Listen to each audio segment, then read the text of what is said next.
Amen. Je bénis encore Dieu pour l'opportunité qu'il m'a accordée encore ce matin de pouvoir parler de la part du Seigneur. Gloire à Dieu. Alors je vais continuer dans cette lancée sur la soif de Dieu. Puisque nous sommes en train de parler de la soif de Dieu, nous allons rester dans le même esprit. D'accord? Le même esprit. Et j'ai intitulé mon sous-thème de ce matin comme étant l'addiction qui ne nuit jamais. La soif de Dieu. D'accord?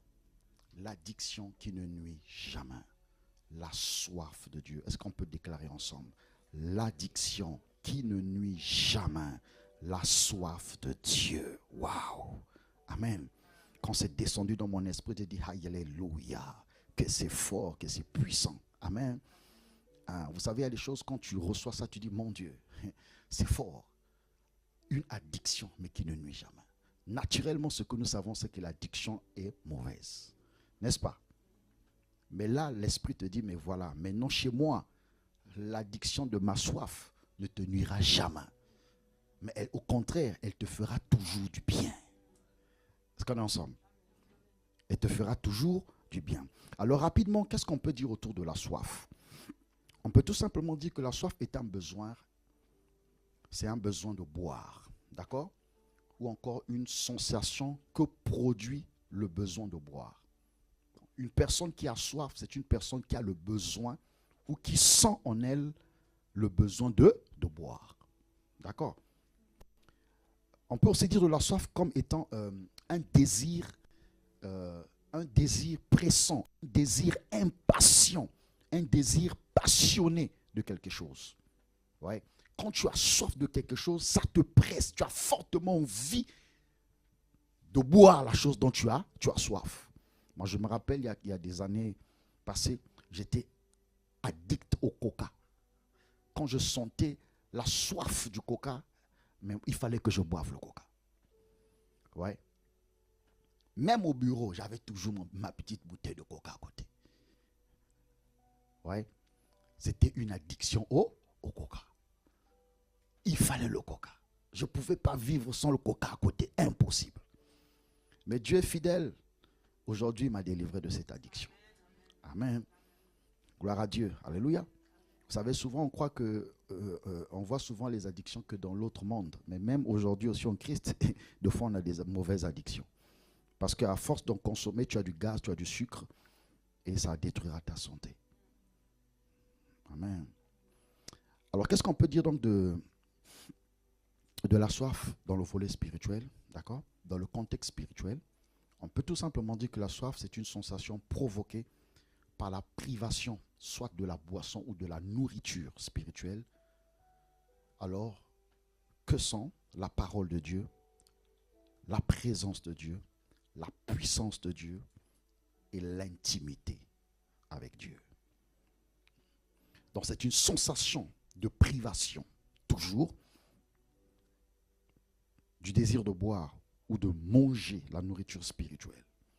Donc, une sensation de privation provoquée par la parole de Dieu, par la présence de Dieu, par la puissance de Dieu et aussi par son intimité. En d'autres termes, le fait d'avoir en moi cette conscience de l'importance de la parole de Dieu, de l'importance de la présence de Dieu, de l'importance de la puissance de Dieu, de l'importance de l'intimité de Dieu. À chaque fois que je ne serai en dehors du contact avec la parole, en dehors de la présence de Dieu, en dehors de l'action de l'Esprit de Dieu par sa puissance, et surtout que je ne me retrouverai pas dans un cadre d'intimité avec lui, en ce moment-là, je dois ressentir en moi un vide. Quelqu'un comprend? Je ressentirai en moi un vide. Parce que je sais que là, il y a quelque chose qui me manque. Il y a quelque chose qui me manque. On comprend? Je dois manger la nourriture.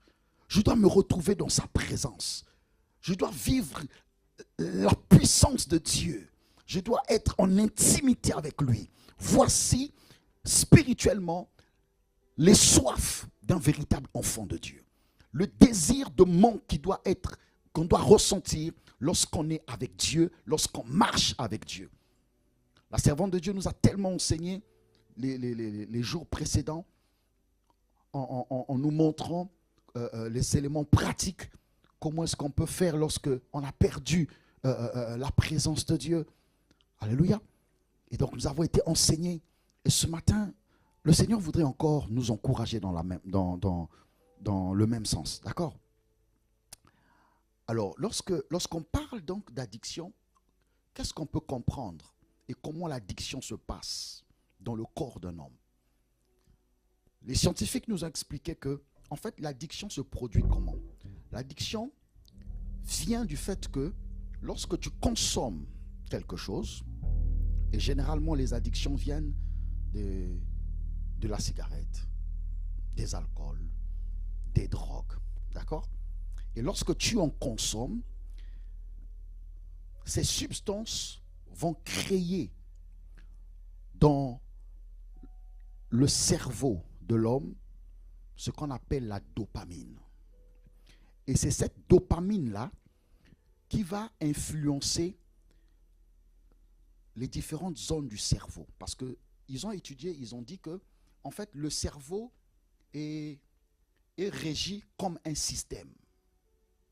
Ouais. C'est comme un système où il y a plusieurs informations qui sont diffusées autour du cerveau. Donc, cette dopamine va aller et va infiltrer donc, le système d'information du cerveau et va envoyer le message au système du cerveau pour lui dire, madame, monsieur, vous devez continuellement consommer ce que vous savez. D'accord? Consomme ça. Consomme. Et donc, tu auras cette information de manière répétée dans ton cerveau. Et c'est ce qui fait qu'à chaque fois que tu auras l'information, cette information va te pousser à l'acte. Ouais. Et c'est ce que la dopamine fait. Et parmi les addictions les plus dangereuses et les plus difficiles, les médecins ont dit que c'est la consommation à l'héroïne. Ouais. Ils ont fait des recherches sur des échantillons de toutes les espèces qui ont été addictes, ou les hommes qui ont été addicts à ces boissons dangereuses, ces substances dangereuses. Ils ont découvert que tous ceux qui consomment l'héroïne, chez eux, on va dire 10 sur 10. C'est-à-dire que la dépendance, elle est forte, elle est totale. Les autres, deux fois, on résiste, mais celle-là, impossible. Tu deviens esclave, mais à 100%. C'est-à-dire que c'est elle qui va dominer en toi. Elle va vraiment t'assujettir. Elle va t'emprisonner. Ouais, elle va t'emprisonner. Parce qu'elle a une forte présence. Et lorsqu'elle envoie un signal, l'homme est vulnérable. Tu es sans défense. Et aujourd'hui, lorsqu'on regarde la société, effectivement, tous ceux qui ont été addicts ou qui sont addicts à cette consommation donc, de cette drogue, vous allez voir que la plupart ont été ruinés. Ils ont perdu toute leur économie. Parce que tu ne peux pas résister. Quand tu reçois le message, quand il y a la soif, tu ne peux pas résister. C'est impossible de résister. Impossible. Impossible. Ouais. Et je me rappelle, la Bible dit que l'homme est esclave de ce qui a triomphé de lui. Donc, quand quelque chose a triomphé de toi, tu deviens esclave de la chose. Amen. On comprend? Tu deviens esclave de la chose parce que ça t'a vaincu. Ça t'a vaincu. Donc, si les produits naturels, les substances naturelles peuvent provoquer en l'homme cette dépendance, cette addiction, spirituellement aussi, c'est le même principe qui s'opère. C'est-à-dire, plus dans ma vie, je suis au contact de la parole et que je me soumets à la parole, à chaque fois que je ne serai pas en contact avec elle, je sentirai un vide en moi. Amen. La même chose que la puissance de la méditation opère dans la vie d'un homme, c'est que qu'est-ce qu'elle fait? Elle va transformer ton système de pensée. Dont nous parle Romains 12, pour nous dire que nous allons vivre un renouvellement d'intelligence. Donc, ainsi la parole va envoyer à ton cerveau d'autres informations. Mais lesquelles? Les informations de la parole de Dieu. Et dans ces informations, tu auras donc le message qui te dira, mais écoute, tu n'as pas prié. Écoute, tu n'as pas médité. Écoute, tu n'es pas là à l'église. Écoute, tu n'as pas exhorté. Vous comprenez? Pourquoi? Parce que ton système sera reprogrammé conformément aux vérités de ton royaume. Parce que la parole de Dieu nous parle du royaume de Dieu. La parole de Dieu nous parle de Dieu. Donc si je suis désormais influencé par le message, par la vie, par les réalités du royaume du Père, ainsi mes pensées vont demeurer en Christ. Et si mes pensées demeurent en Christ, ça veut dire que ma vie sera dépendante de Christ. Et si ma vie est dépendante de Christ, je vivrai conformément à Christ sur la terre. Amen. C'est ainsi, Paul pouvait s'exprimer en disant, ce n'est plus moi qui vis, mais c'est Christ qui vit en moi. Pourquoi? Parce qu'en lui habitait désormais un système qui le guidait. Lequel? Celui de la vie par l'influence de la parole de Dieu. Amen. Que vos pensées demeurent en Christ. Pourquoi? Parce que c'est tant que tes pensées demeurent en Christ, tu seras influencé par les réalités de Christ, par la vie de Christ. Ainsi, tu ne pourras pas désirer autre chose que Jésus-Christ. Alléluia. Que Jésus-Christ. Ça sera une soif qui ne va plus jamais te quitter. Un désir qui ne te quittera plus. Ouais. Tu seras comme programmé. Oui. Tu seras programmé. Celui qui a vécu le métanoïa par la parole est programmé. Vous voyez, pour ceux qui connaissent un peu l'architecture d'un ordinateur, vous savez que le cœur d'un ordinateur, ce n'est pas ce qui est physique. Le cœur d'un ordinateur, c'est quoi? C'est le système d'exploitation. C'est ce qui donne un sens, un rôle à l'ordinateur. Ce qui te permet de l'utiliser. Tant qu'il n'y a pas de système d'exploitation, tu ne pourras jamais l'utiliser. Vous comprenez? Et nous, en tant qu'enfants de Dieu, le cœur de notre vie, c'est le système d'exploitation de la Bible. C'est la parole. Notre vie doit être influencée par la parole de Dieu. Alléluia. Pourquoi la parole de Dieu? Parce que c'est la parole de Dieu qui te révélera ton Dieu. Amen. L'un des éléments forts qui pousse un homme à désirer Dieu, à avoir une soif de Dieu, se trouve dans le fait de connaître Dieu. La connaissance que tu auras de Dieu déterminera la soif que tu auras de lui. Plus tu le connais, plus ta soif de lui augmentera. Moins tu le connais, moins tu le désireras aussi. En d'autres termes, la soif est aussi le produit ou la preuve du niveau, du degré de connaissance que chacun a de Dieu. Est-ce que quelqu'un comprend? Cela détermine le niveau de connaissance que tu as de ton Dieu. Alors c'est pour nous poser la question de savoir à quel niveau connais-tu Dieu? Quel est le rôle que Dieu joue dans ta vie? Quelle est la place que tu donnes à Dieu dans ta vie? Qui est Dieu pour toi? Est-ce qu'on est ensemble? Qui est-il? Quelle est la place que tu donnes à Dieu? Qu'est-ce que tu sais? Qu'est-ce que tu connais de ce Dieu-là? Au-delà de tout ce que tu entends, au-delà de tout ce qu'on t'a enseigné, au-delà de tout ce que tu vis tous les jours, mais au fond de ton âme, quelles sont les paroles qui sont écrites au sujet de Dieu? Si on te pose la question, qui est Dieu?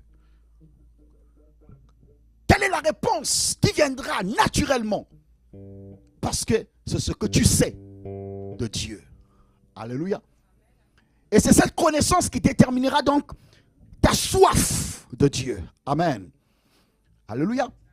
J'aime quelqu'un dans la Bible. Et d'ailleurs, on ne peut pas parler de la soif de Dieu sans parler de lui. Impossible. C'est impossible. Vous comprenez? Et même Dieu a exprimé son cœur en déclarant que celui-là, c'est l'homme en cœur. Notre patriarche David, un assoiffé de Dieu. Un assoiffé de Dieu. Alléluia. Un assoiffé de Dieu. Mais pourquoi était-il assoiffé de Dieu? Mais parce que la révélation qu'il avait de Dieu était différente des autres.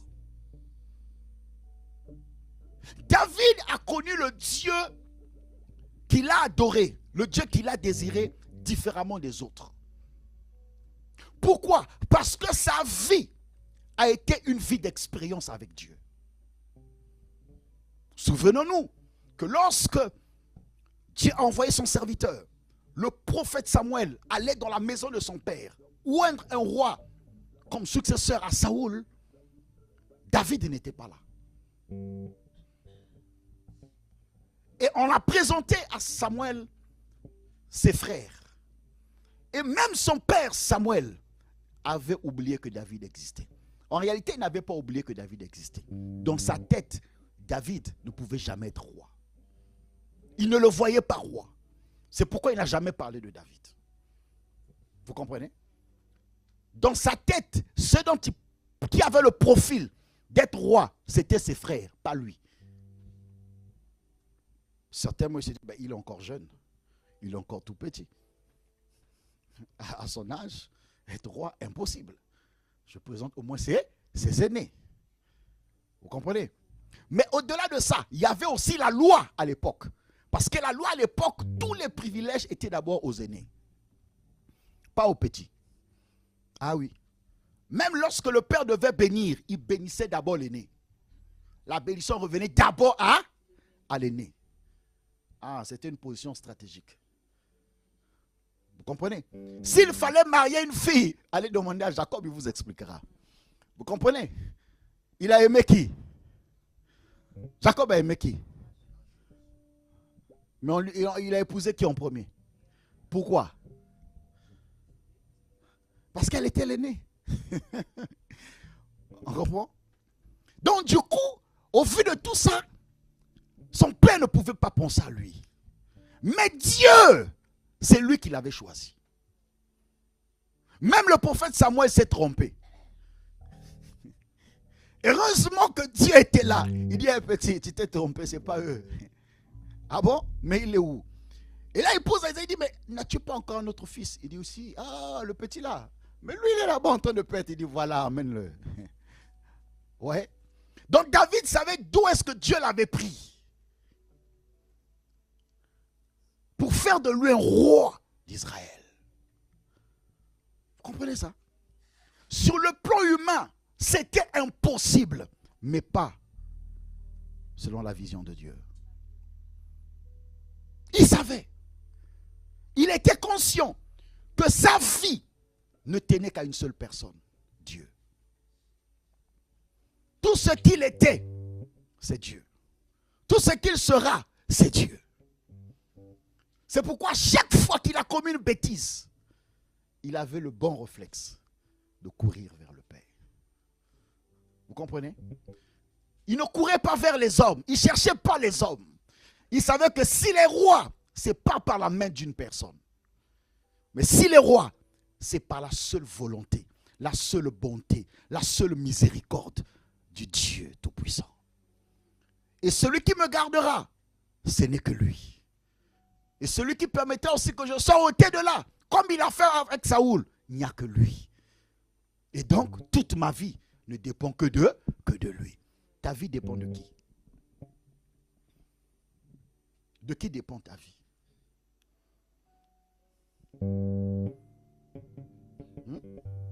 De qui dépend ta vie? Parce que généralement, de fois, on a une vision dans la vie chrétienne, mais qui n'est pas réellement centrée sur la parole de Dieu. Est-ce que vous savez que la Bible dit que Dieu est un Dieu jaloux? D'accord? Dieu est un Dieu jaloux.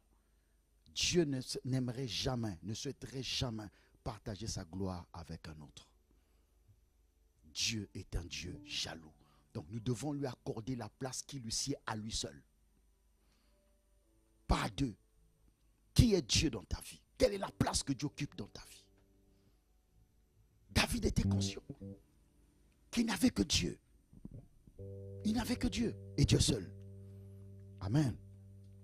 Et aujourd'hui, repositionne tes regards, repositionne ta considération de Dieu. Très important. Recentrons-nous sur lui. Recentrons-nous sur lui. Concentre-toi sur lui.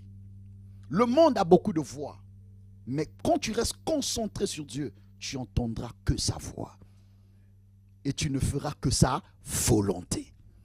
Au-delà des difficultés que tu pourras rencontrer, au-delà des combats que tu rencontreras, mais tu resteras focalisé parce que tu sais que ma vie dépend de lui. Amen. David en avait conscience. La vie aujourd'hui, bien-aimés, nous sommes rentrés dans le cycle prophétique où la vie ne sera plus jamais aisée. Si tu t'attends à un monde rose, tu ne vivras plus un monde rose. Nous sommes dans le cycle où la vie, ça ira de secousse en secousse. D'épreuve en épreuve. Est-ce qu'on peut parler un peu du prophétique? Amen. Parce que nous sommes dans la saison où l'ennemi, le diable, sait que nous nous approchons du retour de Christ.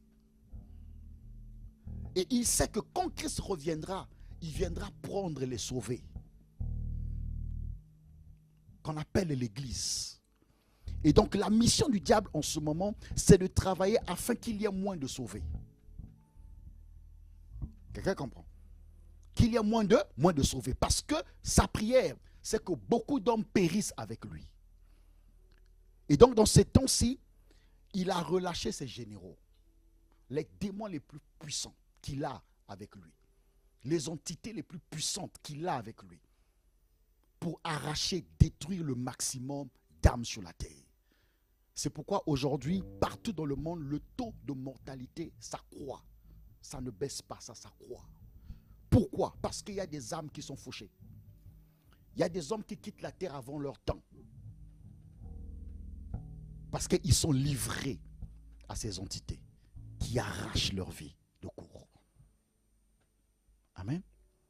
Et c'est pourquoi, toi, ayant cette connaissance, tu dois te rendre compte que, mais tiens, aussi longtemps que je resterai dans la présence de Dieu, Dieu, qu'est-ce qu'il fera? Non seulement qu'il m'enseignera, mais il m'évitera de tomber dans les pièges du malin. On est ensemble, hein? Amen. Ne rêvons pas, frères, ne rêvons pas, église. Soyons concentrés, soyons focus sur ce qui était essentiel. On est ensemble. Alors, on va lire 2 passages pour continuer. On va lire le psaume 63 au verset 1 à 2. Le psaume de David, version Semeur. Psaume de David lorsqu'il était dans le désert de Juda. Oh Dieu, tu es mon Dieu. C'est toi que je cherche. Mon âme a soif de toi. Mon corps même ne cesse de languir après toi, comme une terre aride, desséchée et sans eau. Waouh! David s'exclame. Il dit, oh Dieu, tu es mon Dieu. Oh Dieu, tu es mon. Oh Dieu, tu es mon. Est-ce que tu entends ça? Oh Dieu, tu es mon. Oh ma chérie, tu es ma. Ah, tu vois ce que ça fait, hein? Oh mon amour, tu es mon âme. Oh ma reine, tu es ma. Ah, oh mon king, tu es mon. Voilà. Et c'est ce que David exprime. Il dit, oh mon Dieu, tu es mon. Ah là, quand ça sonne auprès du Père, il dit, voilà l'homme en question. Il est là. Ouais. Ça dit tout, ça exprime tout. Il vient pas, oh Dieu, tu avais dit. Hey, mon ami, à qui tu parles? Est-ce que tu comprends? Donc l'expression de son âme révèle ce que Dieu est pour lui. Oh mon Dieu, tu es mon Dieu. C'est toi que je cherche. Vous comprenez? Il dit, c'est toi que je cherche. Ouais.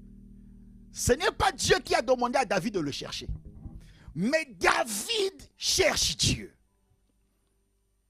Lorsque dans mon cœur, dans ma pensée, vivre sans Dieu est impossible, tous les jours je le chercherai. Amen. Je n'attendrai pas les programmes de prière comme là, oh, ces versets partout là, c'est la prière abondamment. C'est pas mauvais. Mais je ne chercherai pas Dieu circonstanciellement, occasionnellement, périodiquement, non. Je chercherai Dieu parce que je sais que j'ai besoin de lui. Je sais que ma vie sans lui, elle n'existera jamais. Je ne vivrai jamais sans lui. Il dit, mon âme a soif de toi. Mon corps ne cesse de languir après toi, comme une terre aride. Donc, il reconnaît que son âme a soif. Son âme a soif. C'est pas l'expression d'une personne qui vit sous l'influence d'un mouvement. Vous comprenez? Il n'est pas influencé par un mouvement. Là, il est seul. Il n'y a personne autour de lui.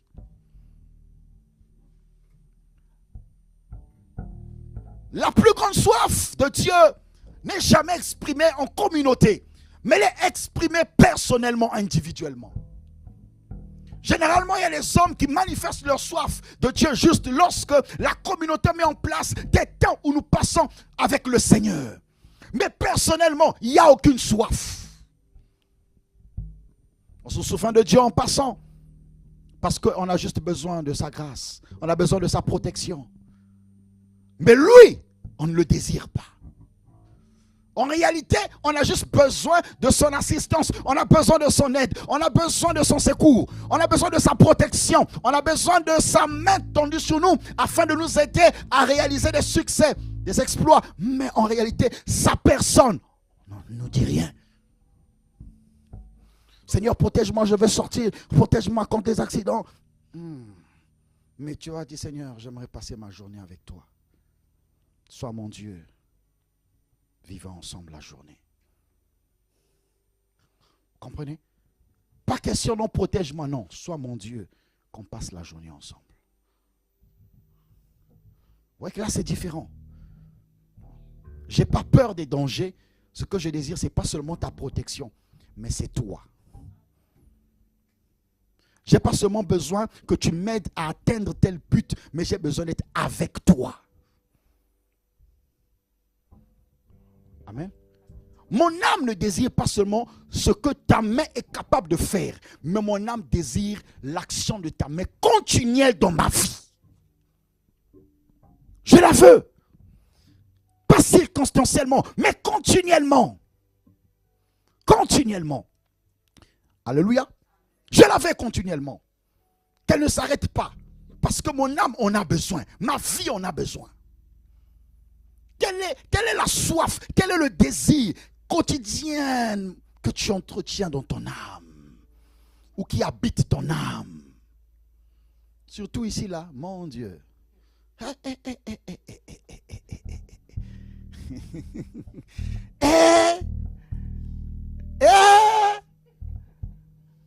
Pardonnez-moi. Combien même on se souvient même de Dieu? Combien même Dieu est devenu, lui, en arrière-plan même. C'est plus la priorité. Même les programmes de l'église ont réfléchi. Est-ce que les gens viendront? Les gens n'ont pas le temps. Les gens n'ont pas le temps. Tu calcules, mais... Un moment. Mais est-ce qu'on aura même 5 personnes? Ils n'ont pas le temps.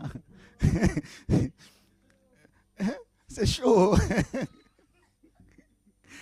On dit c'est chaud. Tu vois, c'est chaud. Mais oui, mais c'est dans ce chaud-là où c'est un piège. Ah oui, le chaud-là va te faire sortir de la soif. Va te défocaliser dans ce qui est essentiel. Attention, attention. Ne nous laissons pas entraîner par le courant du siècle présent. Non. Revenons à l'essentiel. Veillons à l'essentiel.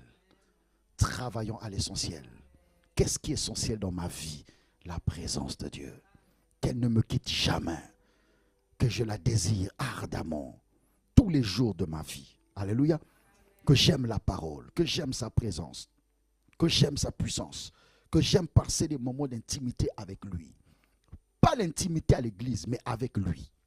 Seul à seul, cœur à cœur, avec lui. Pas les histoires où, quand on est avec tout le monde, là, je suis zélé. Mais quand je suis seul, je ne sais même pas m'agenouiller seul et passer des moments d'adoration. Je suis incapable de m'asseoir au chevet de mon lit. Je prends ma Bible, je lis. Incapable. Incapable. L'Esprit me l'a dit, incapable. Il y a des gens, ça fait même des mois, ils ont ouvert la Bible. L'Esprit me l'a dit. Je ne vais pas citer les noms ici. Toi-même, tu te reconnais. Tu sais que ça fait des mois que tu n'as pas ouvert la Bible. Chez toi à la maison. Tu es toujours affairé à autre chose. Là-bas, tu as le temps. Tu cours, tu prends les métros, tu prends les bus. Tu cours. Mais t'asseoir un moment, tu ouvres la Bible. Ça, c'est fini. Tu ne connais plus ça. Tu te souviens seulement au culte. Tu entends seulement les versets à l'église. C'est fini. On chante Alléluia, Alléluia. On prie. Quand tu sors là, c'est fini. C'est fini. L'Esprit me l'a dit. C'est fini. Il faut prier. Il faut exhorter. Comme ça, tu ne seras jamais fort. Tu ne seras jamais forte. Jamais. Tu seras distrait. Tu vas manquer le but. Tu vas manquer le but. Et c'est ça le plan de l'ennemi. Nous faire manquer le but. Mais nous, on a le secret. Alléluia. Jean 7, 37. Jean 7, 37, on est toujours dans la version Semeur. Et là, c'est le maître, Jésus-Christ, qui s'exclame. Il dit, le dernier jour de la fête, le dernier jour de la fête, le jour le plus solennel, Jésus se tint devant la foule et lança à pleine voix. Si quelqu'un a soif, qu'il fasse quoi? Qu'il vienne à qui? Et qu'il fasse quoi? Hein? Si quelqu'un, il n'a pas dit tout le monde. J'aime la précision du Seigneur. Il dit si quelqu'un a, parce qu'on peut être 10, mais tous n'auront pas soif. Amen. Celui qui a soif parmi vous, qu'il vienne à moi. Et qu'il fasse quoi? Qu'il boive. Mon Dieu, ça c'est fort. Si tu as soif, ne viens pas à l'église. Si tu as soif, ne viens pas seulement à la prière. Si tu as soif, ne viens pas seulement à l'étude biblique. Mais si tu as soif, viens à Jésus. Amen. Venir à Jésus veut dire quoi? Veut dire aller vers celui qui peut tout dans ma vie. Venir à Jésus veut dire quoi? Désirer celui qui est le maître de ma vie. Venir à Jésus veut dire quoi? Courir vers celui qui a écrit le commencement et la fin de ma vie, afin qu'il me tienne la main et qu'il me conduise dans ma destinée prophétique. Amen. Oui. Viens à moi et bois. Pourquoi je dois aller vers lui? Parce que c'est lui qui a l'eau de la... Oh, amen. Il a l'eau de la vie. Si je veux vivre, alors il faudrait que j'aille auprès de celui qui a l'eau de la vie. Il faut que j'ai l'eau de la vie pour que j'ai la vie. Mais qui peut me donner l'eau de la vie? C'est Jésus. Ma soif de lui fera en telle enseigne que j'aille boire à la source. Mais quelle est la source d'un enfant de Dieu? La source d'un enfant de Dieu, c'est Jésus-Christ. Parce que c'est lui qui donne la vie. C'est lui qui donne l'eau de la vie. Mais c'est gratuit, c'est disponible. Mais il a besoin de qui? De celui qui a soif. As-tu soif de Jésus? Ou as-tu soif de ce que lui est capable de faire? Église, réveillons-nous. Les temps sont tels que c'est ceux qui auront soif de Jésus qui verront non seulement la gloire de Dieu ici-bas, mais qui seront levés avec lui. Préparons-nous au retour de Jésus-Christ. Ne nous laissons pas séduire par les réalités du siècle présent. Le Seigneur Jésus revient bientôt. Préparons-nous. La soif de Jésus me gardera dans son intimité, me gardera dans son alliance, me gardera dans la sainteté, me gardera dans la communion, me gardera dans la prière, me gardera dans la méditation, me gardera dans le zèle. Je serai concentré en ce qui est essentiel, la vie éternelle. Pas la terre. À quoi sert-il un homme de gagner le monde et de perdre son âme? Jésus revient bientôt. Préparons-nous à rencontrer le Maître. Ceux qui ont soif, ils auront la vie. Et c'est cette vie-là qui nous permettra de marcher conformément à notre royaume. N'oublions pas qu'il a dit dans Jean 17, je les laisse dans le monde, mais nous ne sommes pas du monde. Vous comprenez? Nous sommes de la terre, dans ce monde. Nous sommes sur la terre, mais nous ne sommes pas de ce monde. Il faudrait que la vie de notre monde déborde dedans de nous. Mais qui a la possibilité, le pouvoir de faire déborder cette vie en nous? C'est la personne de Yoshua HaMashiach. C'est Jésus, parce que c'est lui qui est la vie, et c'est lui qui a la vie, et c'est lui qui donne la vie. Notre esprit a besoin de vivre. Mon âme a besoin d'être impactée par la vie. Alléluia. L'une des forteresses où l'ennemi retient l'homme esclave aussi longtemps, c'est ton âme. C'est pourquoi David pouvait demander au Seigneur, restaure mon âme. Restaure mon âme. Là où l'âme n'est pas restaurée par Christ, là où l'eau de la vie n'a pas fait son travail dans l'âme d'une personne, il te sera difficile de vivre la passion de Dieu. Parce que les sentiments, les désirs, les fondations de la chair, les fondations du monde se cachent dans l'âme de la personne. C'est la boîte à mémoire. Tout est là-bas. C'est pourquoi il faudrait que Jésus-Christ vienne faire le ménage de ton âme. Qu'il enlève toute la saleté, tous les microbes qu'il y a dans ton âme. Pour que désormais que ton âme soit pure et qu'il emmène maintenant dans ton âme les nouvelles informations, les nouvelles données du royaume de Dieu. Mais ça, il faut désirer, il faut avoir la soif de Jésus. On est ensemble, hein? Il faut avoir la soif de Jésus. Si tu n'as pas sa soif, tu ne verras pas ces choses. C'est impossible. Celui qui a soif, c'est lui qui boira l'eau. Pas celui qui vient à l'église, pas celui qui porte la Bible, mais celui qui a soif de Jésus. Celui qui a soif.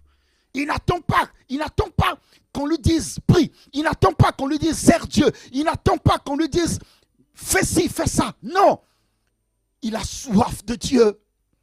Il a soif de Dieu. Amen. Il a soif de Dieu. Il a soif de Dieu.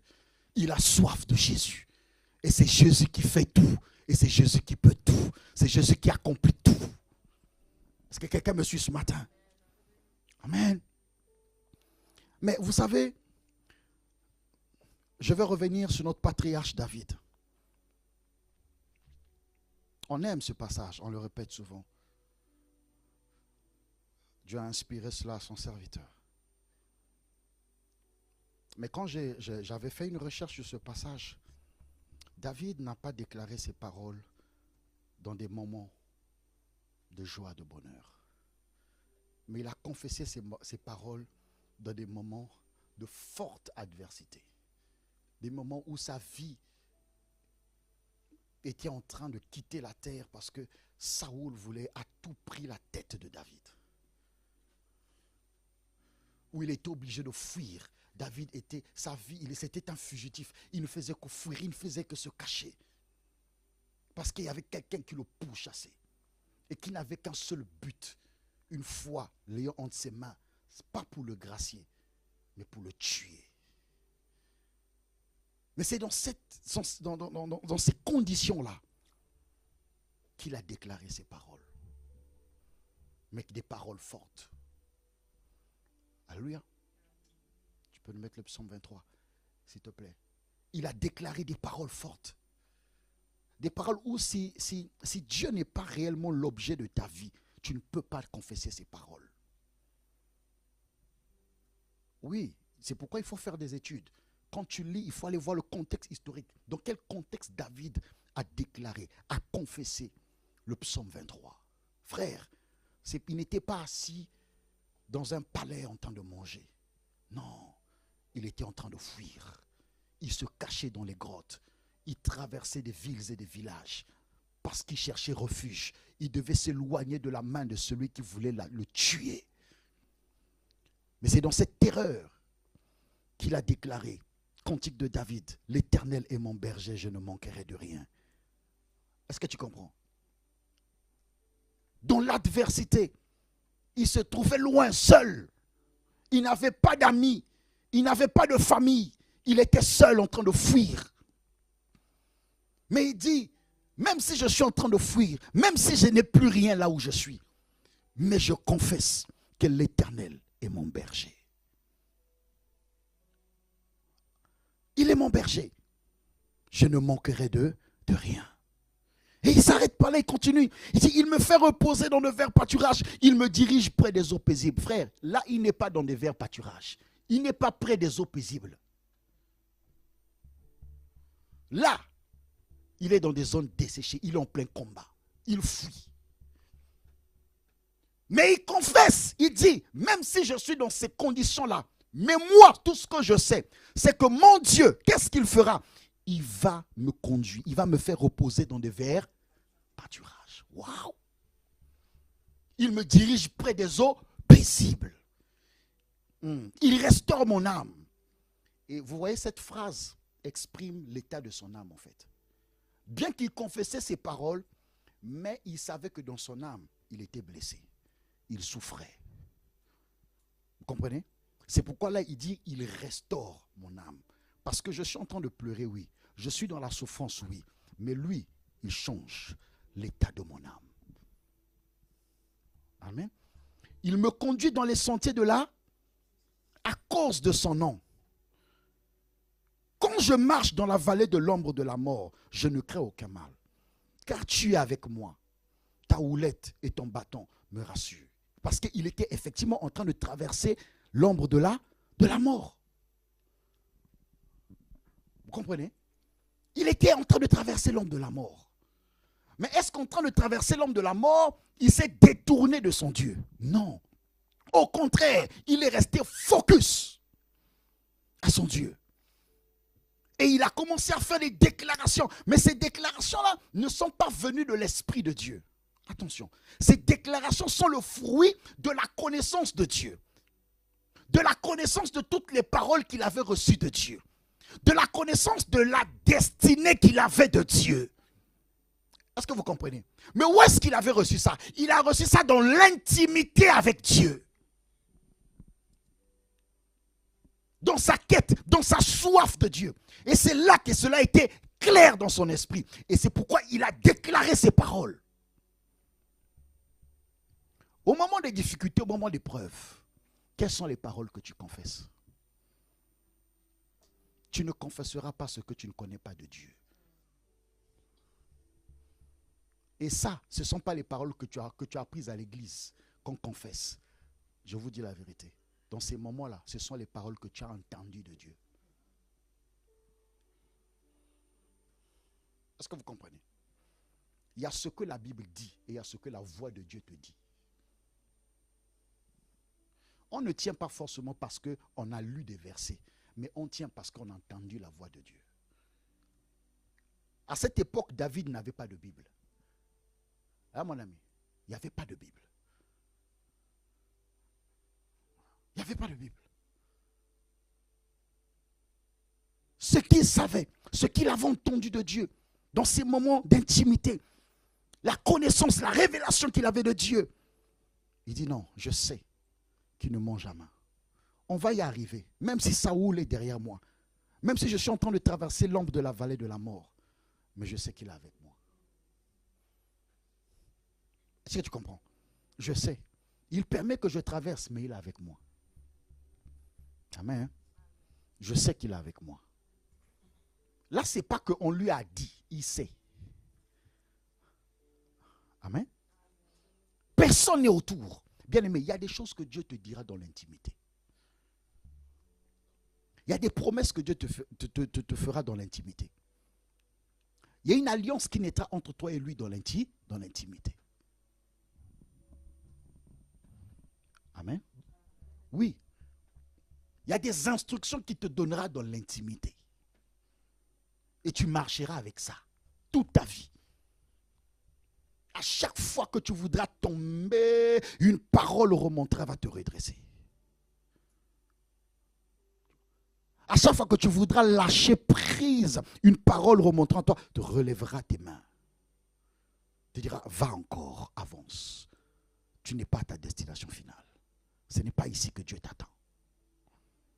Pourquoi? Parce que tu aurais reçu une parole en secret qui est sortie de la bouche de l'Éternel. Entre toi et lui. Mais où? Dans l'intimité. C'est ça la force des grands. Oui. Ils ne bâtissent pas leur foi seulement en ce qui est écrit. Mais leur véritable foi est bâtie en ce qu'ils ont entendu de Dieu. Dans leur intimité, dans leur relation.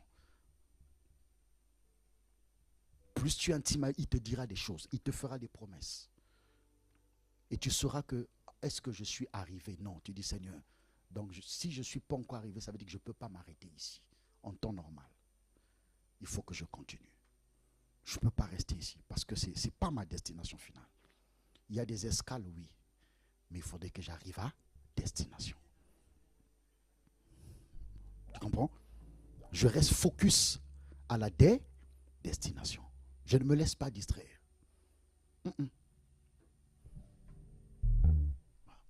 Mais qu'est-ce qui me permettra de rester fort si cette soif de Dieu ne s'intensifie pas dans mon cœur? Vous comprenez? Il faut qu'elle grandisse jour après jour. Il faut que je l'entretienne. Une soif s'augmente plus tu consommes. Plus tu consommes, la soif augmente. Donc plus je vais consommer Christ, plus je vais être intime à Dieu, plus je vais méditer la parole, plus je vais le rechercher lui, plus sa soif augmentera.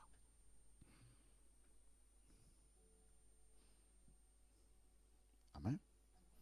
Plus j'aurai conscience de ma destinée. Quelle est ta destinée? Je saurai que la seule personne qui soit capable de m'emmener à ma destinée, c'est lui. Parce qu'il est l'auteur de ma vie. Le seul qui soit capable de m'aider à vivre l'enlèvement, c'est lui. Parce que notre véritable destinée n'est pas terrestre. Notre véritable destinée, elle est céleste. Amen. Est-ce qu'un jour tu t'es assis, tu as médité Apocalypse 21 jusqu'à Apocalypse 22? Ah, t'as vu, hein? Notre véritable destinée, frère, elle n'est pas terrestre, elle est céleste. Je ne prie pas pour la terre, je prie pour le ciel. Je prie pour ma destinée divine. Amen. Je ne combats pas pour la terre, mais je combats pour le ciel. Parce que là-bas, Apocalypse 21 nous dit quoi?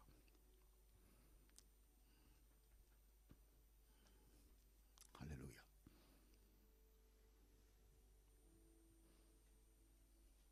On va regarder un peu qu'est-ce que ça nous dit. Vous savez, il faut, je le répète encore, rester focalisé à l'essentiel. D'accord? Restons focalisés à l'essentiel. Puis je vis un nouveau et une nouvelle, car le premier ciel et la première terre avaient, et la mer n'était. Bon, qu'est-ce que tu comprends par là? Que ce monde va être effacé. Tu comprends? J'aurais construit 10 000 buildings un jour. Rasé. Vous comprenez? J'aurais amassé tous les milliards du monde un jour. Tout le blé rasé. Vas-y, maman. Et je vis descendre du ciel d'auprès de Dieu la ville sainte, la nouvelle Jérusalem, préparée comme une épouse qui s'est parée pour son époux.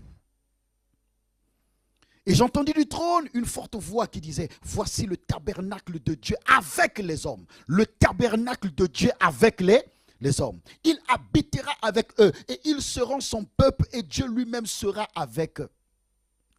Avec eux? Oh mon Dieu. Amen.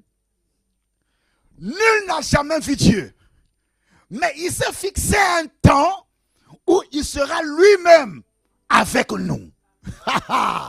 Nous le connaîtrons tel qu'il est. Mais où? Là. Parce que ça sera son tabernacle, sa maison, son habitation avec les hommes. Il serait choisi un lieu comme au commencement en Éden où il pouvait descendre lui-même, causer avec Adam, être en sa présence. Mais maintenant, il a dit partiellement, je vais me révéler en une catégorie d'hommes qu'on appelle l'église. Mais les temps viennent où il n'aura plus besoin de l'église. L'église sera enlevée. Mais là, il va construire sa maison, son habitation. Et il sera lui-même avec les hommes.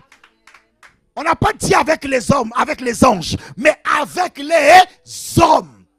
Mais quels hommes? Ce n'est pas tous les hommes. Les hommes qui auront droit à la vie. Pas ceux qui ont été à l'église. Non, ceux qui vont vivre l'enlèvement, ceux qui seront sauvés, qui vont rentrer dans la gloire céleste. C'est eux qui vivront ces réalités. Donc je dois m'attacher à Christ, pas pour recevoir les gloires de la terre, mais parce que dans mon esprit, c'est ça. Apocalypse 21. Il faut que je le voie face à face. Il sera avec les hommes, avec Dieu, avec les... Est-ce que tu comprends ça? Il sera là lui-même. Nous allons le voir, nous allons le vivre. Ah, donc, tu étais comme ça. Hein? Je ne savais pas. Ah bon? Hein?